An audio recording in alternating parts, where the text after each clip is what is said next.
I'm Chloe, a 36-year-old mom with a past marriage under my belt. I used to work as a bartender, but now I'm a stay-at-home mom to a 3-year-old boy. Life is good now, but my marriage to my ex-husband was a mess. The mess was largely because of my ex-husband, but there was actually another reason. That was my sister, who's 2 years younger than me. Jessica managed to steal my then-husband right from under my nose. This all happened 3 years ago. I ran into my ex-husband and Jessica at church, of all places, just around New Year's about 2 months ago. When we told them that the child with us was fathered by my ex-husband, they were at a loss for words, and their faces dropped. Considering they were struggling to have a child, the disappointment was visible. It gave me a moment of relief, thinking about how they betrayed me back then. Back then, I was bartending at a well-known bar where I caught the eye of a regular customer. This was the kind of bar frequented by politicians, bureaucrats, and business moguls.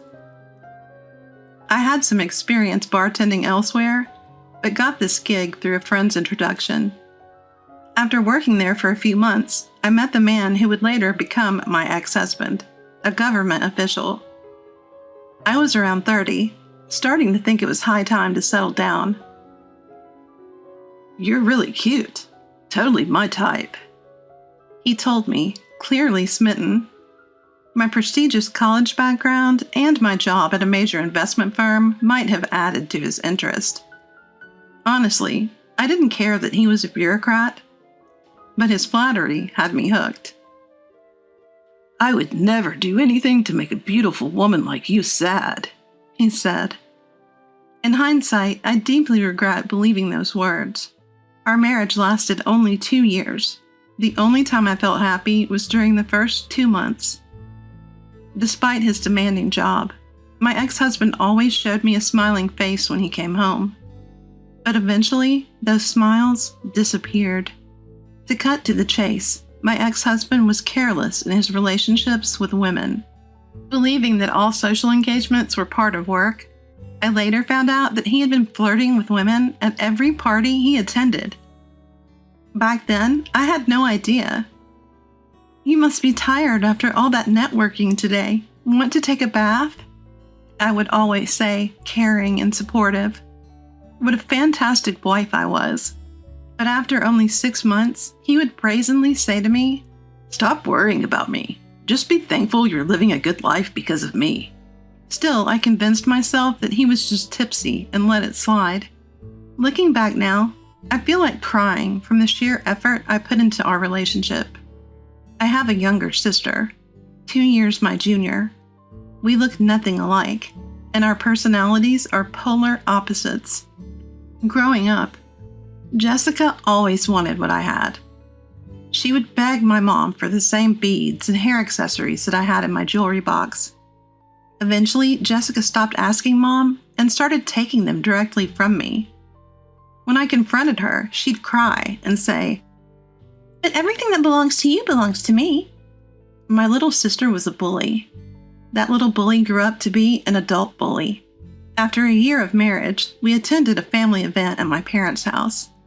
My husband was there too. My husband had seen Jessica a few times before, but it seemed like they had a little chat this time. I overheard him talking briefly to Jessica. "You're quite different from your sister. A different kind of beauty," I overheard him say to her. It's likely that from that moment, Jessica set her sights on my husband. After that, he seemed even more disinterested in me than before. "Hey, are you free next week? There's this restaurant I want to try." "Forget it. You know I'm not available, so why even ask?" I put up with it for a while, because we both shared the desire to have children. Love might be gone, but the desire for a child remained. However, tests at the hospital showed that the problem lay with him, not me. Despite the diagnosis, we both continued to seek treatment. In a blink, a year passed. By this point, I had stopped worrying about what my husband was doing or where he was. I knew that if I even asked him to stop, he wouldn't listen. I figured he was involved with multiple women. But I never thought one of those women would be my own sister. I was utterly blindsided. It wasn't some revelation that made me realize my husband and Jessica were having an affair. You know, sis, your marriage is pretty much over, but if you're not careful, you'll lose more than that, she hinted. What are you saying? Don't tell me you... Whatever happens, it's your fault. Seeing the naive yet malicious Jessica after so long sent chills down my spine. After that conversation, I confronted my husband to get to the truth. Hey, you're not having an affair with my sister, are you? Tell me it's not true. What if I am? Don't dodge the question. Just tell me. God, you're so annoying. Fine, yes, I am. So, what now? Want a divorce? You're the worst. Do you even realize what you're doing? You should be saying that to your sister. She's the one who came on to me. Even if she did, why would you go along with it? Well, I'm a guy, so can't help it. I can't believe you're doing this with Jessica. You know what? Fine, we're done. We were always over anyway. Bye. Even though the love was always gone between me and my husband, learning he cheated with my sister Jessica was a hard pill to swallow. And the audacity he had to casually admit it, it felt like both of them were mocking me. The frustration was unbearable. I divorced him right after this shocking truth came to light. As for Jessica, I cut her off via email and chose to put the incident behind me. About a month later, an unexpected turn came my way. A female colleague from my days working in finance reached out. We were connected on social media and occasionally exchanged messages. But it had been a long time since we had met for drinks. We caught up and had a great time. Although my story was grim, she laughed it off and mentioned someone she wanted to introduce me to. Enter Ethan, my current husband. Ethan was her investment buddy. He was just an average office worker, but had a knack for investing, managing a significant portfolio. They'd become friends through offline meetups she organized based on his investment blog. I took an instant liking to the upbeat Ethan. I've been divorced before. Is that all right? I'm still single. Is that okay? We both just had to laugh it off. Ethan seemed to think we clicked, and we started dating right away. We got married after about 6 months. Chloe, want to invest in me? Marry me. I couldn't help but laugh at Ethan's unique proposal. I believed his proposal was one where I could see us being happy together for the rest of our lives. The truth is, I was already pregnant with Ethan's child even before I got remarried. Actually, shortly after we started dating. We'd both been considering marriage, so finding out about the pregnancy sped up the timing. 2 people in love, and the precious baby that was the fruit of our love. I couldn't be happier. For our first holiday season together, let's go to church and pray for the health of our adorable baby. The fact that they arrived so quickly is proof that our meeting was destiny, don't you think? Sounds good. Yes, let's go. In the midst of my newfound happiness, something unexpected happened at the church we were attending for service. Guess who? My ex-husband and Jessica. Seeing them together for the first time in over a year, they really seemed like a married couple. I had already told Ethan all the miserable details about these two. Hey, I'm going to talk to them. Is that okay? I don't mind. You sure you're okay with it? Yeah, I'm fine. Look, I'll explain later. But can you play along that this baby is my ex's child?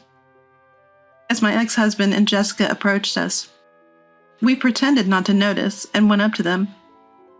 Wow, what a coincidence. It's been ages, sis. Jessica's face, which I hadn't seen in a long time, seemed even more twisted than before. How nice to see you two look so happy together. We are. We're officially married now. Nice to meet you. I've heard so much about you. Really? Like what? Anyway, why'd you go and have a baby with this guy? He doesn't look like he's got much of a future. Poor kid.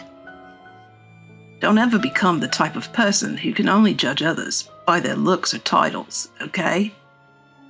Ethan said this as if he was talking to the baby, but the snide remark was clearly aimed at Jessica. Bold words for a first meeting. Do you even know who I am? Of course, you're some kind of big shot, right? Nice to meet you, by the way. Do you realize that this is actually your child?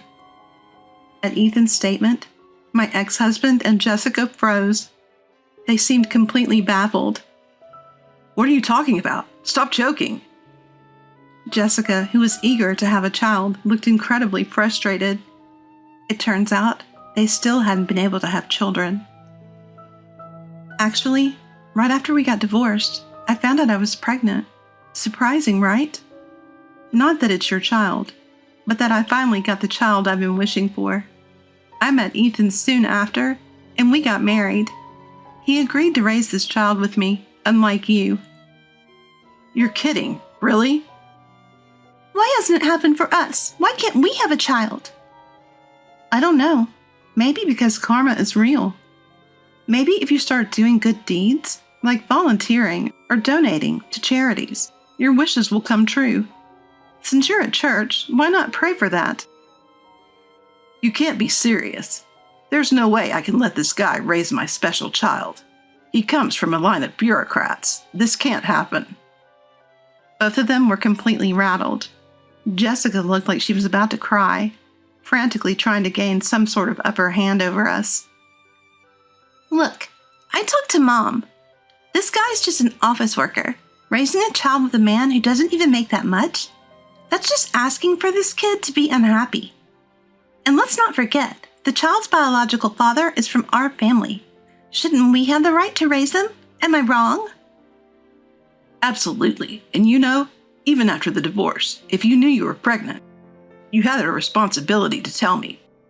After all, it's my child. You think a person like you can raise a child? Don't kid yourself. You don't have the right to know, let alone the right to raise this child. Hey. Stop this ugly argument in front of the baby. You abandoned Chloe and this child, remember? Just like Chloe said. You don't have any obligation to be informed or any right to be involved. Sorry, but it's true. And for your information, I might be an office worker, but I've done well in investments.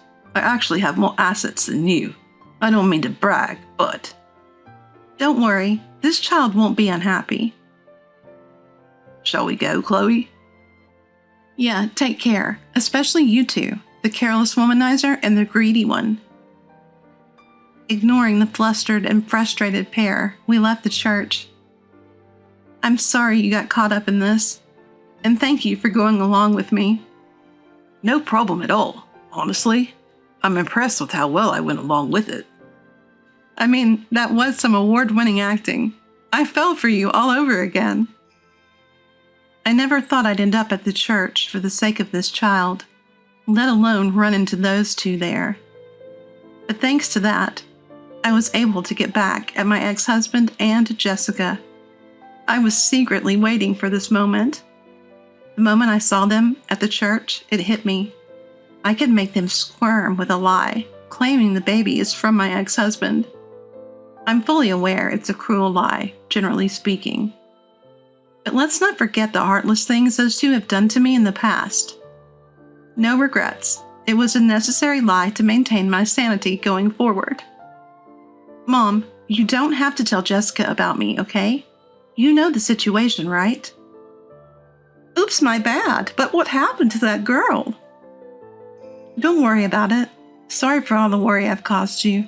That's what I wanted to say. It's okay, as long as you're healthy and happy.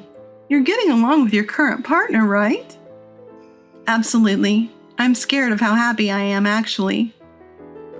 Having daughters who've swapped the same man as their husband would have been a big worry for Mom. I was always concerned about how this could be a strain on her heart. And the fact she's living alone in the family home since my dad passed away, that's another concern for me.